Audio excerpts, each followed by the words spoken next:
خب بینندگان محترم، در جاهای دیگرش این حدیث ها که از مره از عبدالله ابن مسعود منحصرا آمده، باز اون را تصحیح کرده به شرط مسلم. ملاحظه بفرمایید.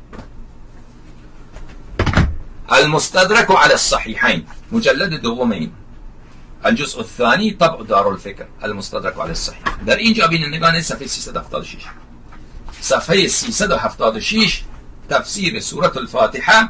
أخبرني أبو أحمد محمد بن إسحاق بن الصفار العدل حدثنا أحمد بن ناصر حدثنا عمرو بن طلحة القناد حدثنا أصباط بن ناصر عن إسماعيل بن عبد الرحمن السدي عن مرة الحمداني عن عبد الله بن مسعود وعن ناس من أصحاب النبي صلى الله عليه وآله مالك يوم الدين يوم الحساب. هذا حديث صحيح على شرط مسلم.